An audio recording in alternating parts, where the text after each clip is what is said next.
কিন্তু প্রশ্ন আমার, যে যে ভাষা বুঝে সেই ভাষায় কথা না বললে কোনো কাজ হয় না।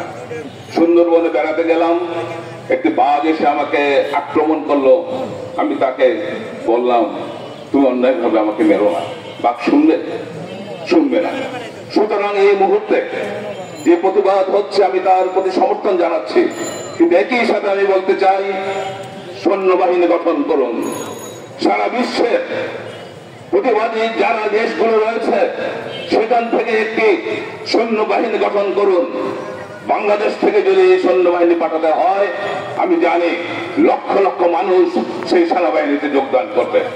আমি আজকে উদাত্ত ভাবে বলে দিতে চাই, আমি আমার এই বয়সেও আমি যাব যুদ্ধ করতে সেই ইসরায়েলের বিরুদ্ধে। যে যা ভাষা বুঝে তাকে সেই ভাষায় কথা বলতে হবে।